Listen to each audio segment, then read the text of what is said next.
அன்பு மாணவ செல்வங்களே, இந்த காணொளியில் நம்ம சிற்றிலக்கியங்களின் தோற்றமும் வளர்ச்சியும் பற்றி தான் படிக்க போகிறோம். சிற்றிலக்கியங்களை வடமொழியில் பிரபந்தம் அப்படின்னு சொல்லுவாங்க. பிரபந்தம் என்ற வட சொல்லுக்கு கட்டுதல் என்று பொருள்.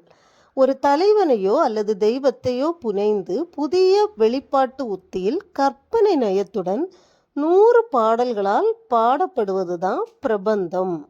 இந்த பிரபந்தம் என்ற இலக்கிய வகையை தமிழில் நம்ம சிற்றிலக்கியம் அப்படின்னு சொல்லுவோம். தமிழில் 96 வகை சிற்றிலக்கியங்கள் காணப்படுகின்றன. தமிழில் சங்க காலத்திற்கு முந்தையது தொல்காப்பியர் காலம்.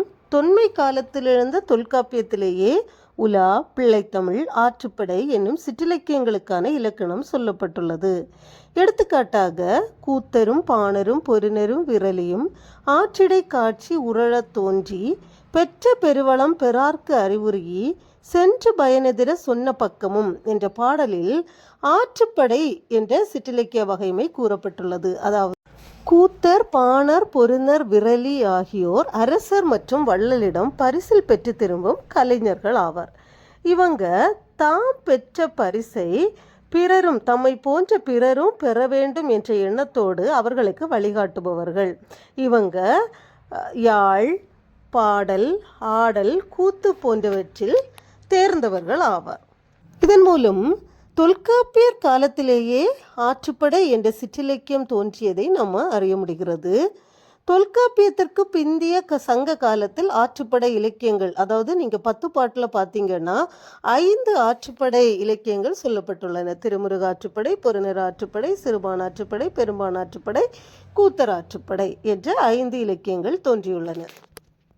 இனி ஒவ்வொரு நூற்றாண்டிலையும் எந்த சிற்றிலக்கியம் தோன்றியது, இந்த கூற்று பார்த்தீங்கன்னா நாவி ஜெயராமன் எழுதின சிற்றிலக்கிய செல்வம் என்ற புத்தகத்தில் இருக்கும்.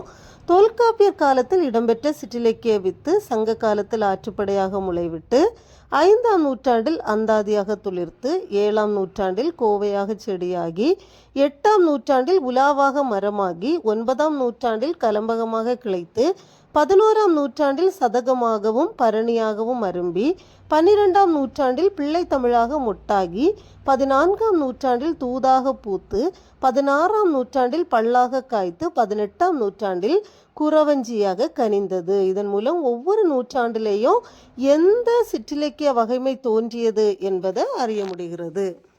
சிற்றிலக்கியங்களின் வகைகள் பார்த்திங்கன்னா நம் தமிழில் 96 வகை சிற்றிலக்கியங்கள் உண்டு அப்படின்னு படித்தோம். ஆனால் தமிழில் போற்றப்படும் சிற்றிலக்கிய வகைகள் சிலவை.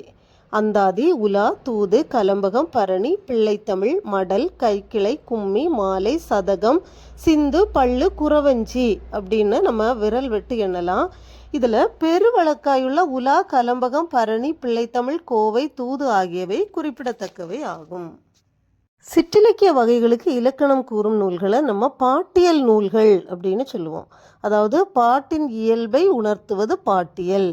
பாட்டியல் நூல்களில் சிறந்தவை, அதாவது நமக்கு நன்றாக தெரிந்தவை அப்படின்னா பன்னிரு பாட்டியல், வெண்பா பாட்டியல், நவநீத பாட்டியல், சிதம்பர பாட்டியல், இலக்கண இலக்கிய பாட்டியல், பிரபந்த மரபியல், பிரபந்த தீபிகை முதலியன.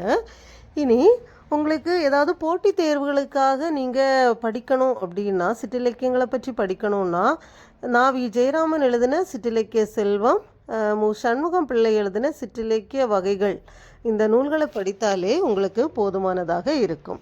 இந்த காணொளியை கேட்ட அனைவருக்கும் நன்றி.